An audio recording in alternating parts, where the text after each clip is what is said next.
Well, hello, everybody. Thank you for joining us once again on Did You Know, the ESCO HVAC show.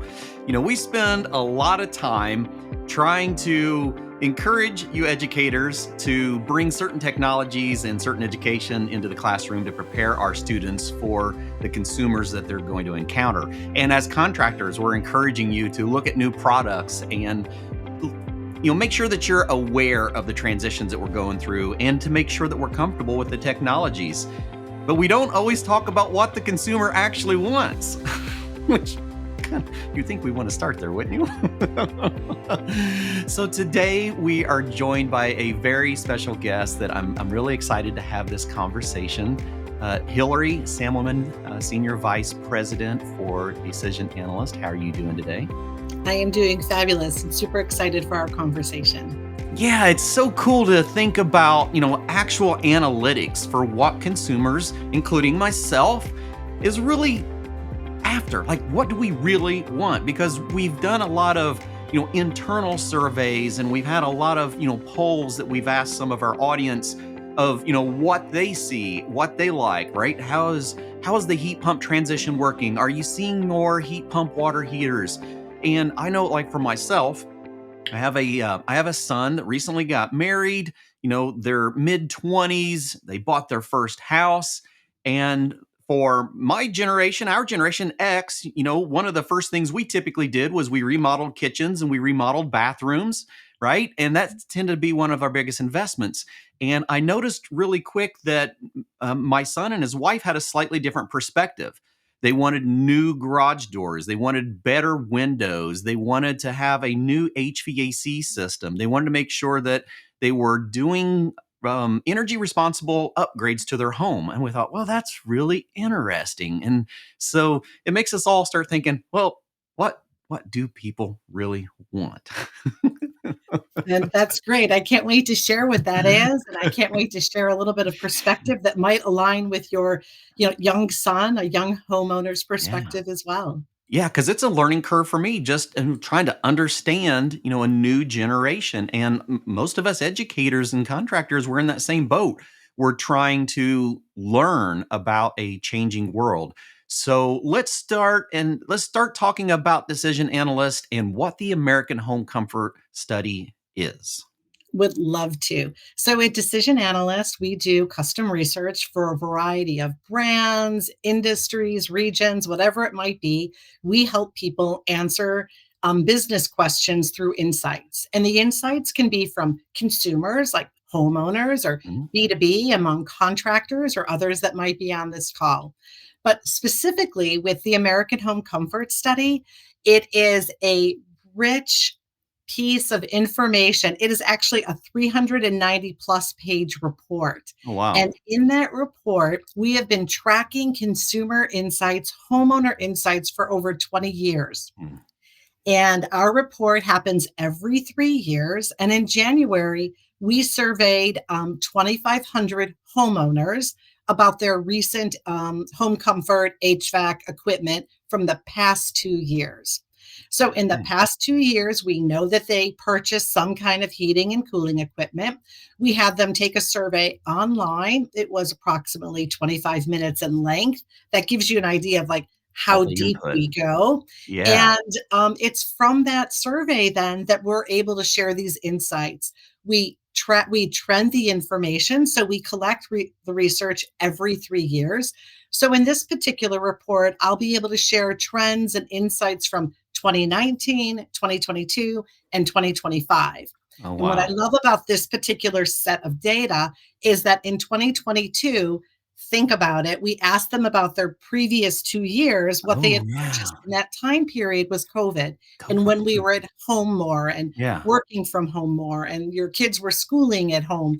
And I think that in-home behavior made an impact on home comfort and as such, going forward as well. So really excited to share more about that with you. Yeah, no, this is really good stuff. And we've got quite a few instructors that are hanging out with us. I know, Garrett, you're down here in Bloomington, Indiana. I'm in Brownsburg, just outside of Indianapolis.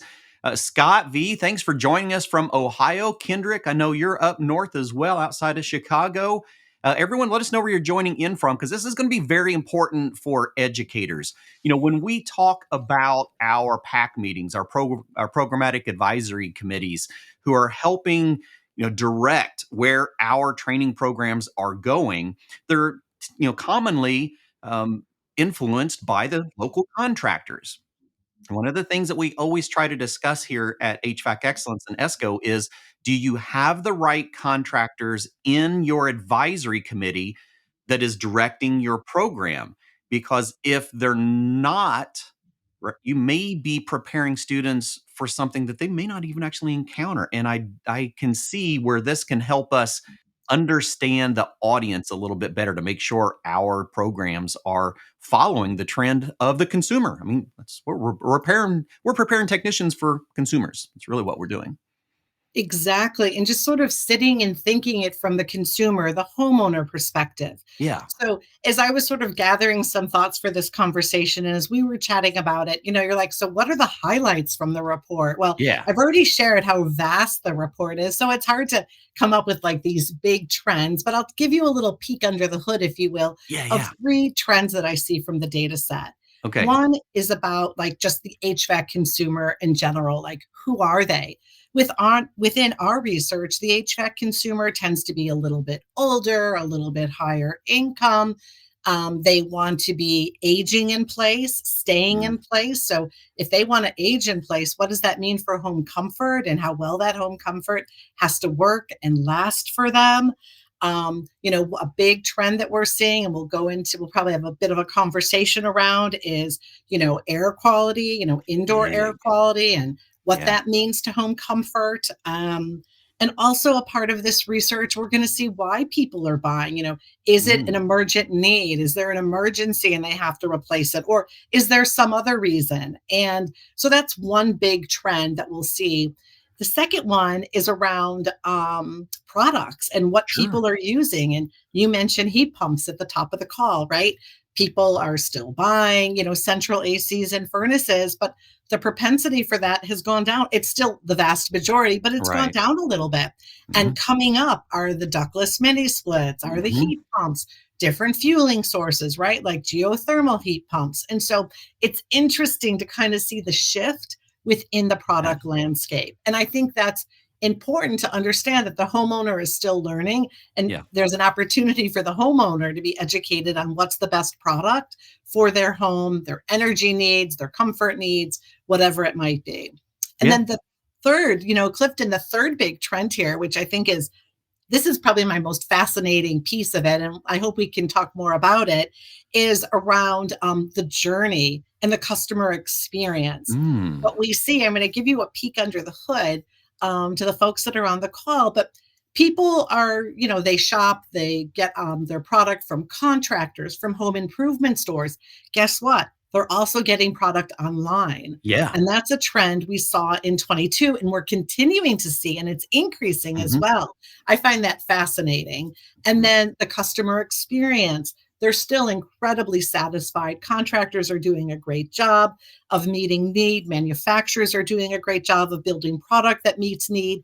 But there's this little data nugget. I don't know how many data nerds are out there, but No, when we all of us probably. okay, good. So when we look at the data, there's some nuances I want to be able, when we get there in our conversation, I want to point out. Still satisfied, but there's an Yeah. opportunity to evolve satisfaction. Yeah, I agree with that so much without even knowing the data because just one of the little tidbits that you mentioned was about like the consumers that are purchasing products, some of which are installing them themselves. And when they have problems are looking for contractors, and you have a lot of contractors saying, I'm not touching that. We didn't install it. We're not touching it. But there are other contractors that are saying, yeah, but now I have an opportunity to make sure things are right and I can, potentially have an entire new clientele. So it's an interesting shift for sure. It really is. And when we look at purchase behaviors, I Hmm. gave a little peek where I said like central furnaces are Yeah, going down and mini splits are coming up with heat pumps. The other thing that's really interesting is we can look at the data by region. So we look at it by census region. And oh, within sure. that, we saw that in the Pacific, so California, Oregon, state of Washington state, um, they tend to be buying lots of different products. They over index on many products. So there's something happening on the West Coast Right. that maybe some folks can leverage from a communication standpoint, but there's a unique behavior for homeowners on the West Coast of using more products. I have some potential input for that. One association that we've seen a significant increase in how they contribute data back into the HVAC industry is the Northwest Energy Efficiency Alliance, right? Up there in the northwest part of the country, and they are doing a lot of research and providing data back to manufacturers as well as our energy providers on how well certain products are performing and what are emerging technologies. And so, yeah, I have seen a lot of growth in that Northwest myself, just from the analytics side. Oh, that's it's fascinating. It's interesting when we can kind of group it together and helps me Mhm. understand the business better. Like I'm a little myopic in terms of like the homeowner lens, so it's Yeah. great to hear what's happening across the industry to bring it to life a little bit more. Yeah, we think about, I know for myself as an educator, I know the products that I see in my area, which when I was a technician wasn't very large. I served in central Indiana and I served some in Ohio. I did some in Kentucky, and that was just about it. And it wasn't until I started, becoming an educator and meeting other educators, especially through our conference before I even worked here at the National HVACR Educators Conference.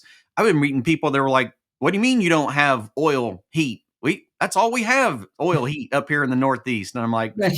you got oil still? And they're like, yeah, the majority of them are. I'm like, so it really took reaching out of my comfort zone to understand the industry as a whole. So this is really painting that picture for our entire country and different regions, and love this. Exactly. Exactly. When I think about who the customer is, like their Hmm. purchase reasons are can be different. So we asked our consumers, what was the main reason why you replaced your equipment?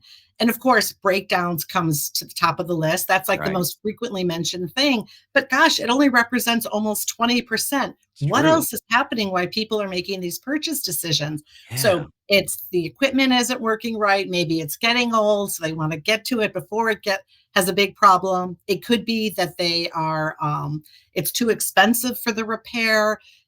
We know that, especially you mentioned the Northeast, right? We know that their weather can be have extreme. I was going to say could be extreme, right? They have those extreme winters, and some people are proactively replacing so that Mm. they are prepared for the weather. They're also replacing because they want the product to be more efficient and perhaps reduce their energy bills. They wanted to improve home comfort. I, for one, I office from home. I need Right. my office to be a lot different than it used to be when I would work 1 day a week from home. So, there's many reasons. And I think when you talk to a homeowner, you need to be thoughtful about like it's not just because it's broken. There's lots of other reasons why they might want to be replacing. And so that's an interesting nugget about the purchase behavior. Hmm. Yeah, because at one point I can, when I was early into the field, it was typically I would say probably 50% of our replacements were because of major breakdowns. And I can see where we've had more of a shift and people are thinking more about the energy efficiency of things. And one that is very curious is that, like, the age, right? The old. Because I know when, 20, 30 years ago, a system was aged by how well it was still running and if there were any major repairs that were needed. But I've noticed some of the younger generations are a lot more particular with like expiration dates or use dates, right? Interesting. It is like our youngest. Well, both of the girls are 117, one's 20, and for them, an expiration date is a hard stamp. Right? Someone has determined this is the age of something, whether it's food or it's a product, medicine, anything. This is a hard cutoff. When you hit this date, it's time to replace. And Mhm. that was kind of new for me because it was a mentality that I wasn't very familiar with. If milk was expired, I started by smelling it, right? They don't. And so that has been a generational shift that will change purchasing habits going forward. They're not into home purchasing yet, but at some point they will, and they might look at something and go, that's 15 to 20 years. That's its life expectancy that it was rated at. It's time to replace.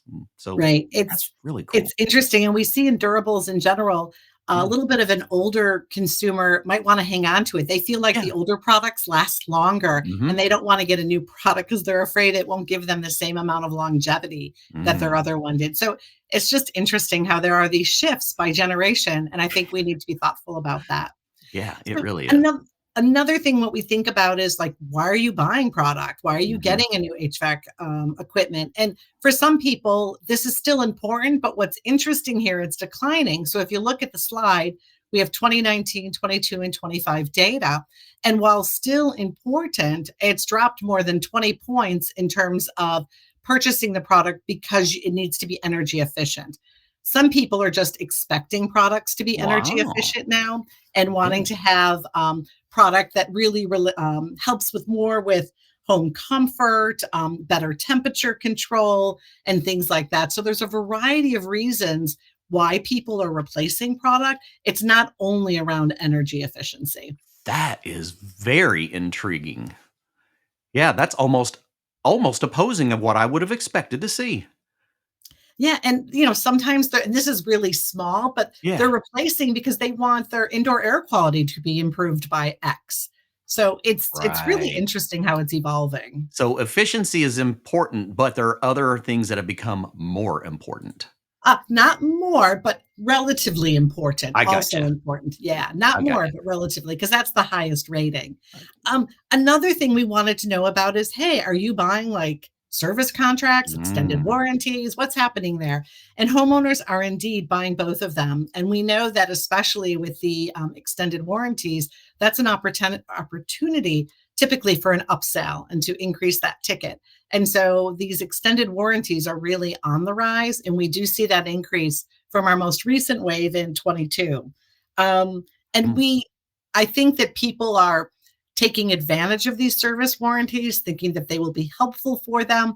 They're also, there's some information a little bit deeper in our conversation, perhaps, where there's an opportunity, even though your homeowner is getting a service contract or Mhm. an extended warranty, we still have to communicate with them. We still have to educate the homeowner about their product. We can't just lean in on the warranty that, oh, that'll just take care of whatever conversation we need to have when we need to have it.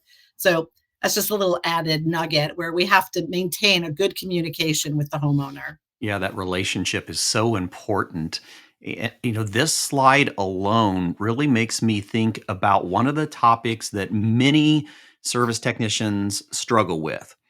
Many service technicians are expected to have these conversations with their customer, but a lot of technicians are not comfortable in the selling side. They feel like they're pushing service agreements or they're pushing extended warranties, and I can somewhat relate to that when I was, early into the industry and building those customer relations.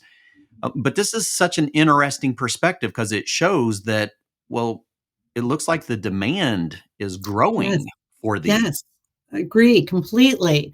And I think that the homeowner is open to the conversation. I Mhm. think the homeowner really is looking to build that trusted relationship. So I think it's how you communicate about it and how you communicate it in a way that the homeowner will appreciate, I think would be valued.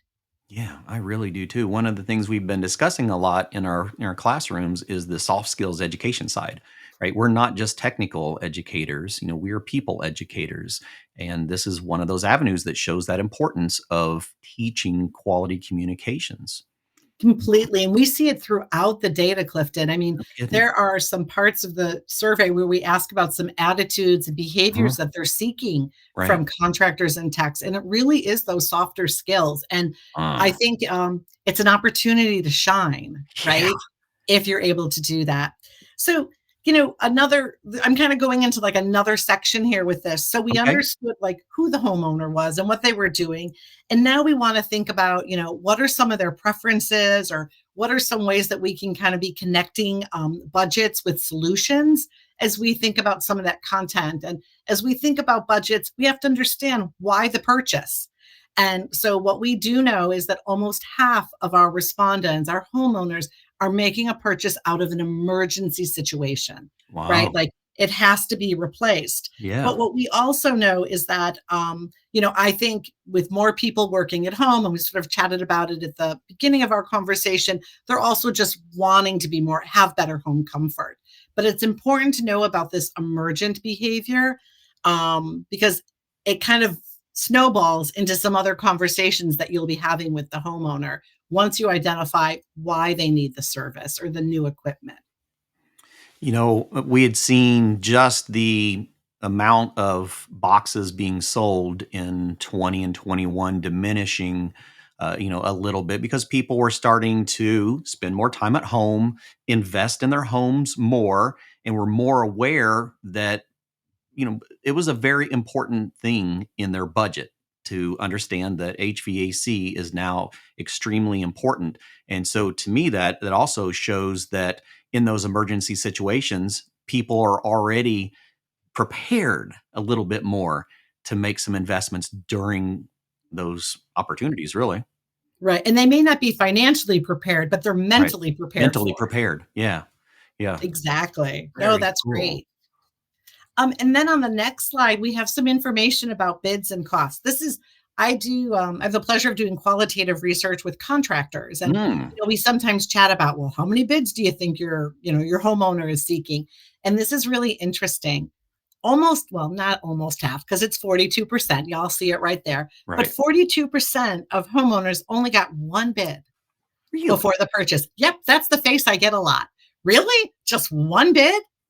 And it's very interesting. So we are seeing now, granted, people are getting 2.1 bids, if I'm going to Right. be technical, But on even that, I average. mean, Because Clifton, wouldn't you have thought like 3 bids? that was Sometimes my we hear, minimum. Yeah, 3 yeah. bids on every major investment like that. And you know what? It's shifting. And the homeowner might be saying, I'm getting 3 bids because maybe they want the contractor to be on their toes, offer the best bid first, Right. that kind of behavior.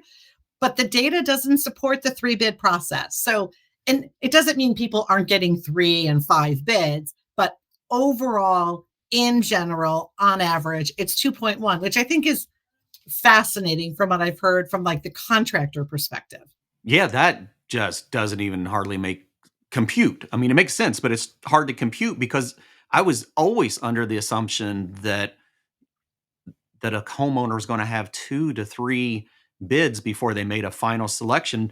But as I look at this, I actually had a conversation with a large contractor out west that we were talking about, how they present bids because there are some companies that will throw out that lowest bid trying to make sure they get the job.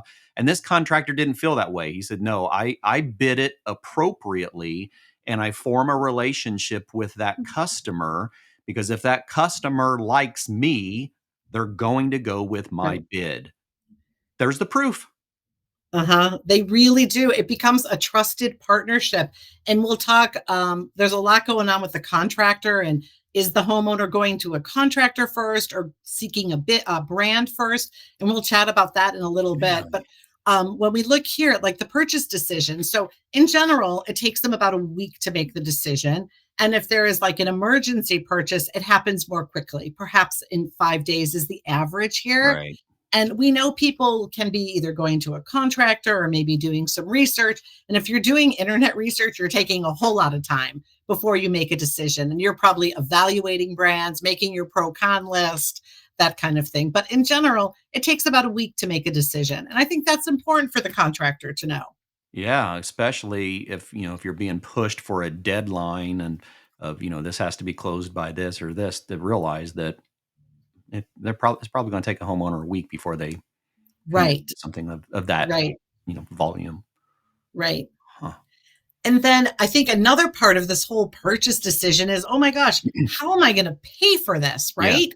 This is an expensive product. What's going to happen next? And what we see, and these are some of my, I don't know how you guys feel. Maybe you guys have favorites of something. These are like my favorite data, if I could like pick a favorite child. So, Mhm. what I love about the payment data is that we know that for many homeowners, they need to pay with multiple sources and they need to finance a little. They need to put a little on a credit card, a little on a debit card. Maybe they'll give you a little cash. And what we know from this is that the older homeowner, and when I say older in this example, I mean 45 plus, tend not to use as many payment methods. And Mm-hmm. the 65 plus year olds are most likely just to do cash. Be done with it. They've perhaps saved for it. They Right. are in a different spend cycle than maybe a younger homeowner with children at home and things of that nature. So I think it's important that contractors, and when we think about the homeowner, to be sensitive that they just don't have $6,000 lying around and they just can't wait to put it into an HVAC equipment. We have to be sensitive to that. And Hmm. the other thing, Clifton, that we can be sensitive to is around tax credits. And so Yeah. I think we have another slide when we advance is about the tax credits. Yeah. Big deal. And I realize there's a lot going on in the world of HVAC today, right? And Right. I believe, and I may not be up to speed, I believe tax credits are valid through at least the end of the calendar year. I Yes. don't know. Yeah. So one thing I can tell you and the folks that are listening into the conversation is that homeowners are taking advantage of them. Look at that increase from 22 to 25. And what we know about these energy tax credits, either at the state or federal level, we also know that they tend to be the younger homeowner. Yeah. And I have a label for the younger homeowner, and your daughter, who's a new homeowner, would be this. So I think about the older Gen Zs and the younger millennials. Mm-hmm. We call them zillennials. So these people who are homeowners who are like 18 to 44 in that range, they're the ones taking advantage of these tax Oh yeah. credits. And if the credits go away, how will they be able to afford the product? Perhaps they won't be able to afford as many efficiencies on the product or Mm-hmm. whatever it might be.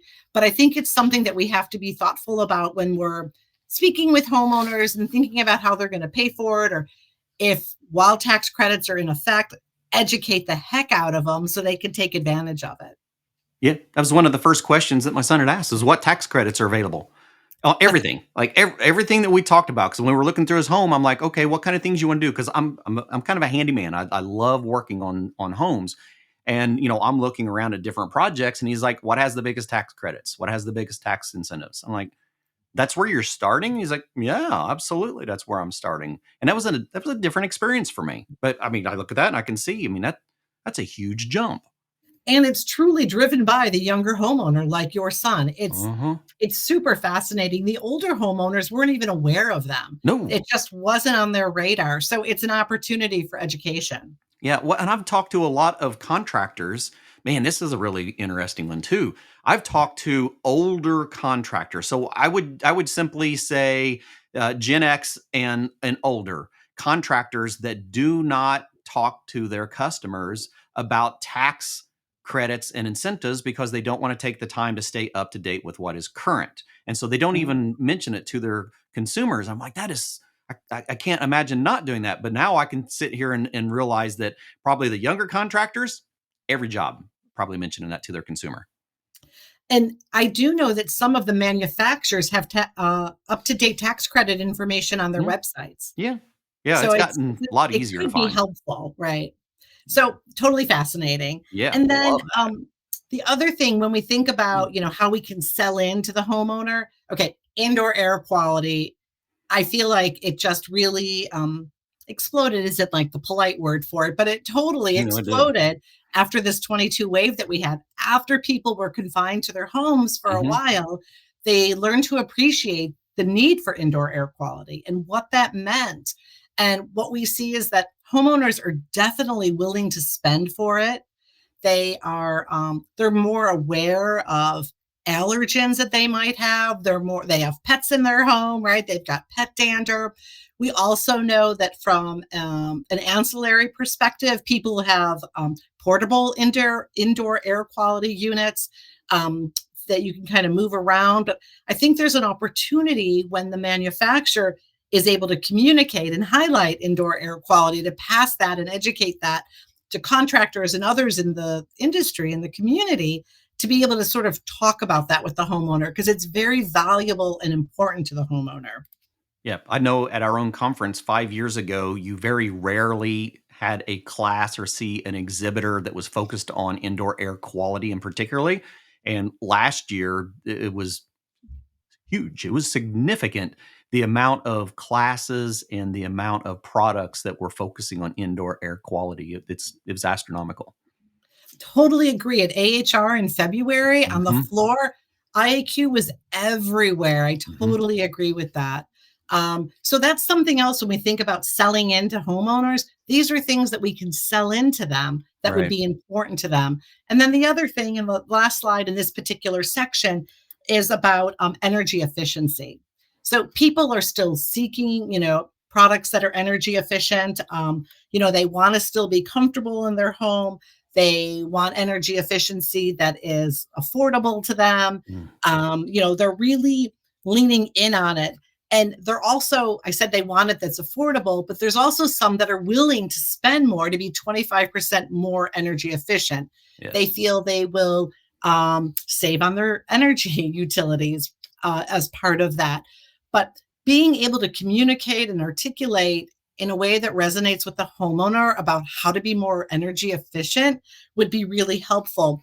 And another thing that we learned with energy efficiency is homeowners are starting to do more energy audits. Mm. So I think there is an opportunity for contractors, educators to help the homeowner be that auditor, if you will, right? Homeowners are seeking audits from the utility company, from a federal a state agency, from the contractor might be able to do it. And I think people are becoming a lot more savvy about energy efficiency. And I think the increase in people doing home energy audits helps us understand that and bring that to life a little bit more as well. Yeah, I hear that from the schools that we work with, the programs that we encounter daily, that they have had a high demand for home energy monitors, people who can actually go out and do HERS ratings and, evaluate the efficiency of homes. And I know here in my local area, the electric company, when they come out, if they have their own energy audit that they will come out and do on the electric side.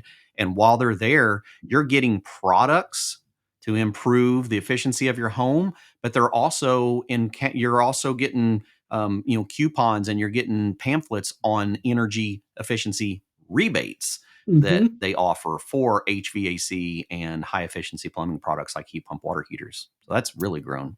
Yeah, it's we're seeing it grow in the research as well. Hmm. Yeah. And then another little section, if you will, of our conversation that I like to have is I was sort of getting some thoughts together when I looked at the promotion for this conversation. One of the things we wanted to know about is how contractors can leverage the data and what they need to know about the data. So, one thing that they can leverage and they need to be mindful of is what are those information sources? And where are people seeking information? And what we know is that people are seeking information from the internet, and that could be things like Google reviews, manufacturer websites. They're seeking information directly from the contractor and as well as friends and family, right? You're always going for those referrals and recommendations. But I will say that the internet is really a good place to be and an important place for contractors to make sure that they have a clear website, manageable website, so people can navigate it. Even educators, as you're trying to help people inform them on product and things that will help their home be more comfortable, that's a place to do it as well. All right. I'm gonna I'm gonna say something that I don't always offer to people. This is my secret weapon right here. It When I started doing the whole social side where I'm at ESCO 3 years ago, building out our social presence, I was introduced to understanding internet analytics. And every day, I probably spend 30 minutes reviewing through Google Ads, through YouTube, through Facebook and LinkedIn, where the different inputs, where everyone is coming from and how they got there, what type of device they're using, and how much time they spent watching it. And so I build my ads based on this right here. And I Awesome. didn't know anything about it 3 years ago. I mean, I knew enough to be dangerous, but it wasn't until I started diving into it that it started making sense. And I've often wondered if I should do a class on this sometime, how to better understand analytics if you're doing anything in social media. And it's an important piece. It's Mhm, where the consumer goes, where the mhm. homeowner seeks information from. So it's an important piece for them to be mindful of. Yeah, it really is. It changed the way I looked at basically it's advertising, but it's also just your presence in your environment. Exactly. And another one of my favorite slides, I call this the chicken or egg slide. What's the homeowner doing? Are Hmm. they choosing the contractor first or the brand first? And what we see in the data, Clifton, is that older, right? It's all Mhm. relative. I feel Yeah, ancient in this I research. know. The I do. older homeowners already have relationships with contractors. Yeah. They already have a clean and check in place. They've got someone coming out annually, seasonally. So we see that the older homeowner leans in a little bit more to that contractor first. And then some folks, I'm not going to pigeonhole all the younger people, but some of these millennials are Mhm. definitely going brand first. And it's interesting Yeah. if you look at this chart, the way it's shifting, it's becoming a little bit of a bell curve. It'll be interesting to see what happens in 3 years when we do our next report in 2028. Will we continue to see a dip of contractors first and an increase on brand first? And then maybe they flatten out. It's going to be fascinating in 3 years. But I Oh, think this is um, something for contractors to be mindful of. Yes, they're picking you first a majority of the time, but guess what? Brand is inching up as well. it's one of the most important factors in how I am developing this show. It's built on a brand. And so that has definitely been a change. And I hear that from so many different influencers and younger generation is that they are very um, brand. Um, where am I looking for? They, they like being part of a brand. Mhm, When they find mhm. that brand, the brand itself is a motivator for future purchases. I mean, golly, sitting next to me, I have a phone. I have an Apple phone, right? People like to associate with Apple. Right. People like to associate with certain kinds of apparel. Women like to have certain handbags, right? Mhm. There's a big piece with brand, and I think we have to be mindful that it's kind of sneaking up on. It's not sneaking up. I'm telling you, it's right here, but it's kind of sneaking up a little bit. And I think it's important to think about.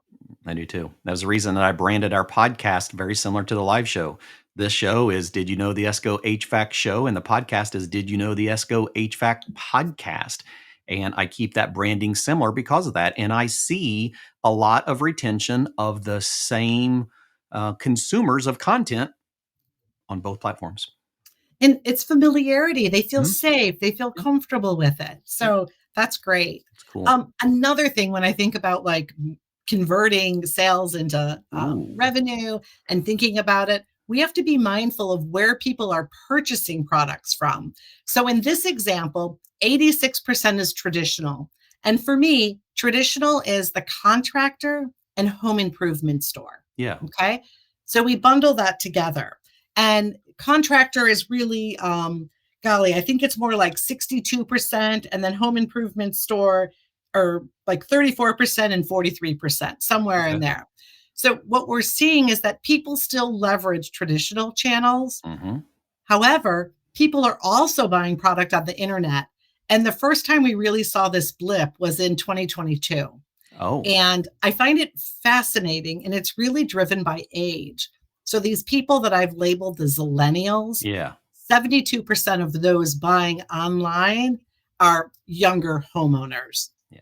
And it'll be curious to see what happens with this trend. And, you know, Zillennials tend to buy from home improvement store. They're buying online.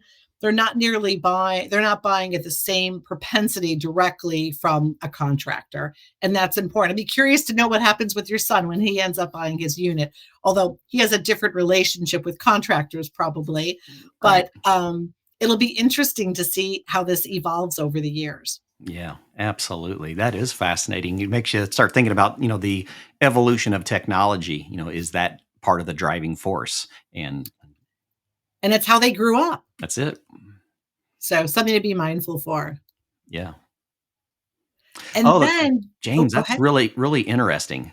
And so that's where we want to talk about this is, that has been a shift, because I can remember, earlier in my career that, there were homeowners that you go to look at a piece of equipment and you find a problem and you're like, but I want this brand. I'm like, I don't sell that brand. Well, that's the brand I'm looking for. So if you don't sell that brand, then I'm going to have somebody else come out. And yeah, so that has definitely been a transitional shift. Right. Hmm. And I don't know the person who posed this question about never met a homeowner who wanted a particular brand. Yeah. But if they're a contractor, it's because they're coming to you and they're loyal They're to used you to and they'll do you. what you say. Right. Exactly. But there's that other shift. Hmm. Um, yeah, let's not go past this technician slide, right? So let's This is think about us. all the great work that you do at ESCO, right? Yes. Thank you. Um, what we found in our research is a majority of homeowners report that their technician was certified. We don't ask them like who they were certified with, but we ask them, were they certified? And they say yes. Wow. And it's a large majority. And then we're like, well, all right, they're certified. How do you know it? Right. And this is interesting, right? They see it on the paperwork. It's maybe they're wearing a badge on their shirt, or maybe there's something on their truck. Maybe there's something on the website. So if your techs are certified, it's important that we promote that and let the homeowner know that. And I'm going to give you a peek into some data I'd like to share with you in a little bit around satisfaction.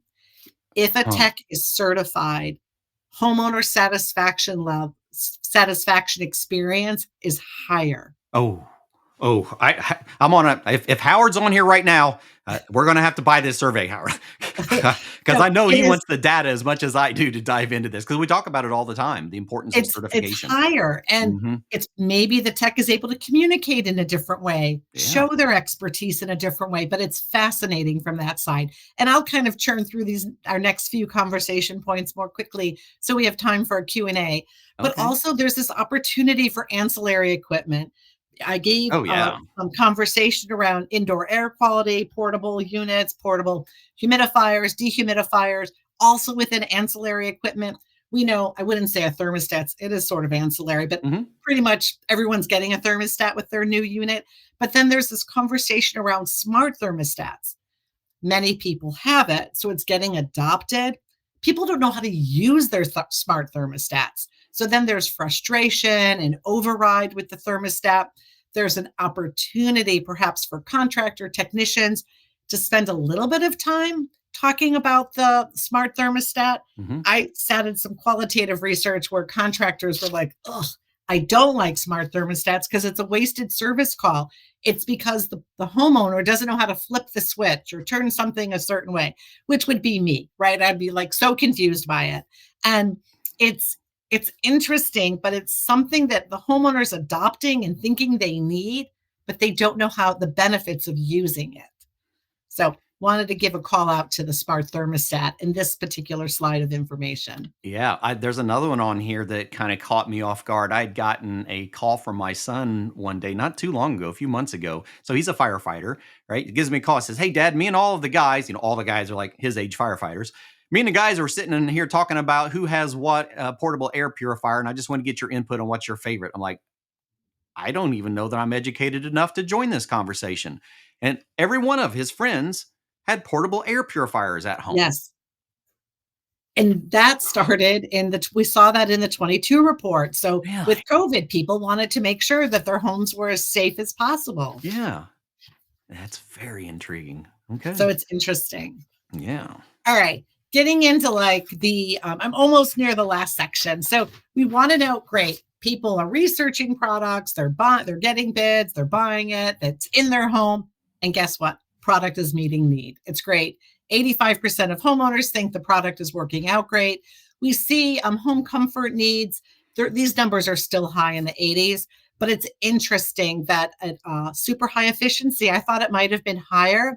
Maybe there's an opportunity to educate more Oh, there on what to is. expect from the system. Yeah. But most of those systems that are installed are not commissioned properly because they're more advanced pieces of equipment that takes more training.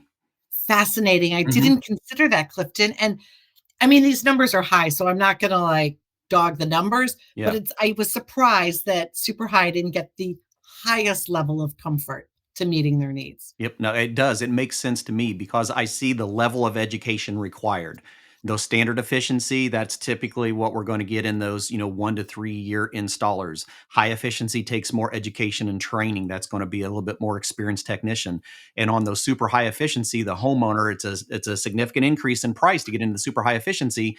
And there's not as much training and education, unfortunately, received by those technicians when they get those pieces of equipment to get that maximum super high efficiency out of them. So Mhm. that's super cool.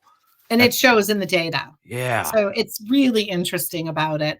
So we know that the system is meeting their needs, and then we Right. just want to know, how satisfied are they? Uh-huh. And okay, this is where I'm going to get a tiny bit nerdy. So pay attention and lean into the slide here. Okay. So satisfaction levels are super high. They're in the 90s. It's great. That's all good. As a data nerd, what I think is really interesting is we have the question is asked on like a 5-point scale. So, was it very satisfied? Are you somewhat satisfied, etc.? So up here we have the very satisfied number. And the very satisfied number, wave over wave from 1922 to the current, is actually dropping. Hmm.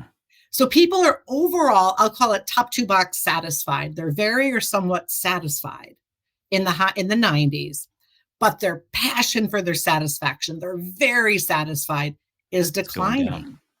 And then the somewhat satisfied is increasing. It's going to be interesting. We don't want them to drop into like the neutral, like neither satisfied nor dissatisfied. But they're getting So, closer. right. These are great scores. We see it for contractors. We see it across the board. So it's just a little watch out for people as you think about how you're partnering with your homeowner and thinking about your homeowner. Man, I could go down a rabbit hole on that one. All right. That's some really interesting data. And then here's the contractor satisfaction. So contractors, you're getting a lot of love out there. They're really pleased with the experience. But when you look at the data for those that are very satisfied, It's the it's just same. starting to drop down a little bit. Yeah. There's still great scores and everything, but it'll be interesting over the next 3 years what might happen with something like that. Man, you've got me hooked on this, which I'm an analytics nerd anyhow, but I mean, this is very clear data. And it confirms a lot of suspicions that some of us in the industry have had. As we see the level of complexity of the equipment going up, and we see the level of training and certification going down, Mm-hmm. they're following the same trends that we're seeing. Um, Interesting. yeah, and so there's ways to correct those numbers, but it's neat to see that those are there because we've been saying the same thing. As equipment gets more advanced, we need more training. Otherwise, we're going to have less satisfied consumers, and voila, there it is. Exactly. Hmm. And so the next few slides, Clifton, I want to chat with you about really kind of think about trends, what's going to happen next in the industry, Hmm. and then hopefully we'll have time for Q&A. But when I think about what's coming down the pike, smart home automation, right? It's increasing, it's becoming more available to homeowners.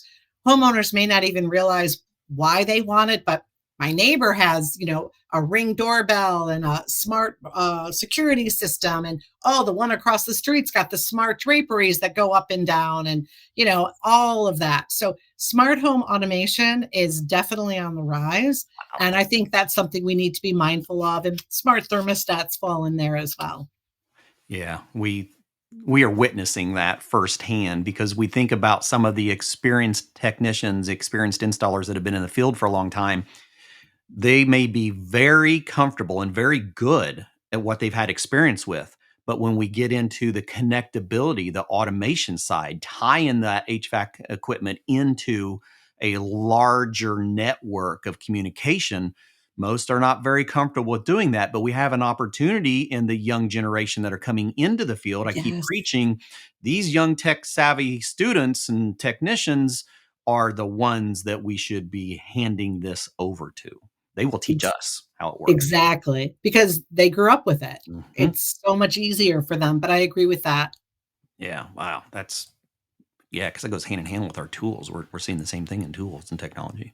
And something else you might be seeing from a training perspective is whole house offerings, right? What's going on with the whole home? And we've seen, I think, as a direct, perhaps impact maybe from M&A and like people buying companies and Yep. contractors maybe aging out and not selling to a family member and selling to a larger organization. But we asked homeowners if they'd be interested in partnering with a contractor that offered more than one service, and they are. And that appeal is growing and has been growing since 2019.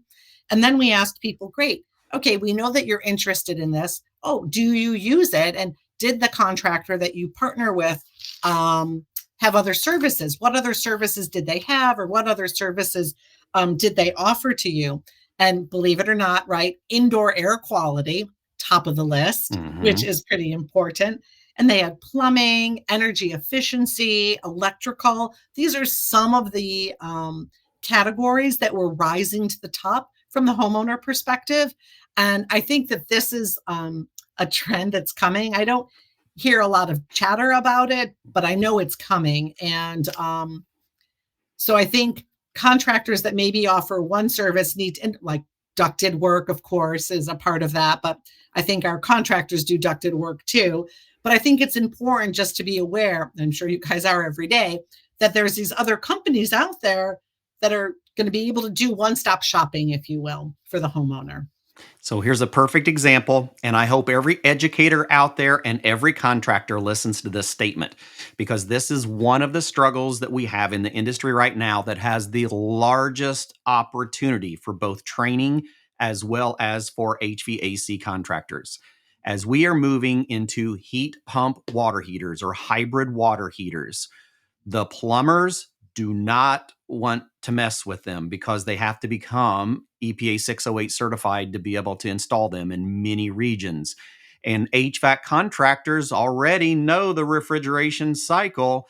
And many HVAC contractors in the past have been resistant to move into the plumbing sector. Now is the most important time to be Interesting. reconsidering that. And here's the validation of why.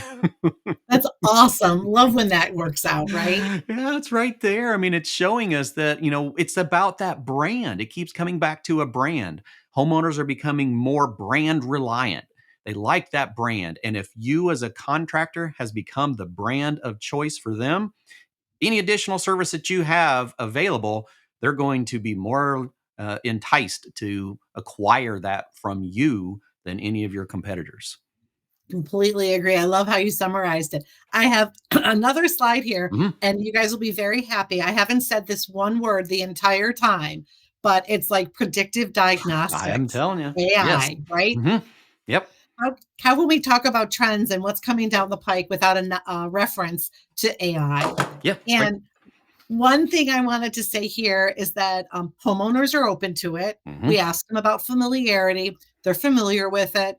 We know that the younger homeowner is more familiar, more open to it. We asked if they would be open to like predictive diagnostics. And, one of the things that we know is that, yes, they are open to it. For those that are willing to take it on or have that be a part of a system, they see there being efficiency, or I'm sorry, I'm having a little brain freeze, Mhm. but there being an opportunity to Yep. save money Yeah. because maybe a problem will be fixed before it gets to be too big of a problem. Yeah. We're seeing an opportunity with just maintenance in general. Now, on the other flip side of that, there are some homeowners that are a little fearful. They have concerns about privacy with AI. And I think once this gets into the HVAC community or into manufacturing more, we need to be sensitive about how we talk about it with our homeowners to put them at ease and have them understand the benefits of it.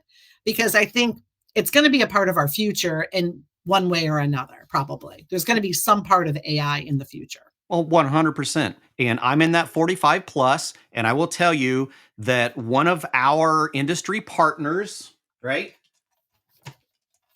Smart AC, we had on the show a while back, and they wanted me to try out one of their units just to use on the show to get my perspective, because I was one of these slightly older homeowners, but I love technology, and I was very leery about it because I'm the service technician. I don't want some algorithm telling me how well my system is performing. I'm going to check it myself until I got my first monthly report.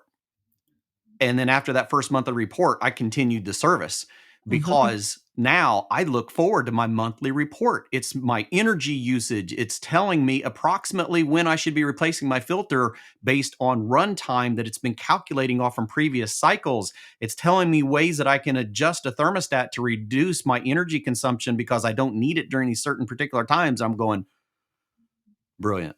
Absolutely Right. brilliant. Right. But you need to be educated. Some homeowners are a little slower to adopt, right? Yeah. And we just have to make sure that they're comfortable with it and understand the benefits of it. I was the HVAC technician that was slow to adopt it. So I Uh-huh. can imagine Uh-huh. every one of our audience is thinking, looking at that going, I'm not real sure, but I understand because it's, it is moving into everything that we do. And now that I have utilized it, it's just like every other modern tool. Once I have gotten comfortable with it and it saves me time and provides a benefit, I'm game. That's awesome. Well, Clifton, this brings us to the close of our conversation, but I have three little quick QR codes if I can just Yeah, chat about them for a half a please. second. Oh, we So, have to. for those of you joining our conversation, I am a big LinkedIn user, would love to be connected with you on LinkedIn. So please feel free to connect with me. And that the American Home Comfort Study, we have our own dedicated LinkedIn page as well. Mm. And we post little tidbits or teasers every Tuesday. So join us there. And then Clifton and I chatted, and we would love to offer you a ESCO discount on the full report, and you'll see a QR code for ordering. And if anyone has questions, you see my contact details here. I'm always happy to chat about research. And just Clifton, thank you in the audience for the conversation. Oh, this is amazing. Howard and I we constantly look at analytics. Like it can be after hours and we'll have something of interest and we're like, ooh, take a look at this. Right. And so sorting through data. And you talked about like how many pages are in this report? Well, 390 plus. And Clifton, there's a really great 4-page table of contents that's really detailed, Shows you where to and go. happy to share if that's helpful for someone to understand the level of Oh, content that's there. yeah. Cause I mean, this was 25 slides that were overviews of different aspects of the report. I mean, I could probably spend days just looking through data. And Mhm. so, and it's broken down by different sectors. So you could, I'm sure you have, like, if you're a contractor, you have an area that is very important to you.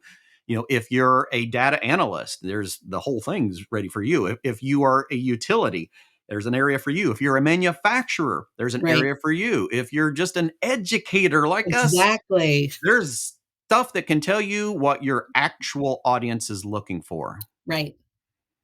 It's so much fun. It's such a great data set. I'm really digging this. All right, out there in the chat, there's got to be some questions from people. I mean, I'm sure there's still a lot of people hanging around and got to have some kind of questions. Please pop in the chat and let us know, and let us know how interesting this was to you. It had to be educational. A lot of times we dive into the technical side of things, and sometimes we'll dive into the soft skills. But when we start pulling it all together with like consumer analytics to know, are we doing the right thing? Are we teaching the right things? Are we preparing the industry for what they're actually going to encounter? And that's a tough one because times are changing. Just technology alone has changed the way that we learn and we gather information and content. And so sometimes it's hard to imagine the way that the world is revolving around us. And here we actually have the data to show us. Digging it. Awesome.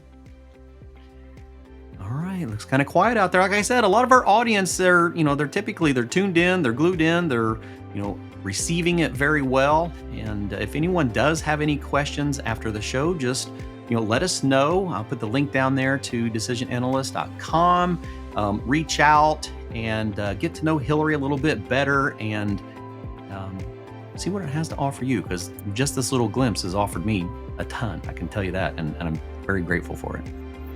Awesome. Thank you. All right. Well, I haven't seen anything pop up. If anything does, I'll try to throw it into the show notes and put it into the details, and I'll add some links into the finished video for everybody. That way you can get quick access to everything.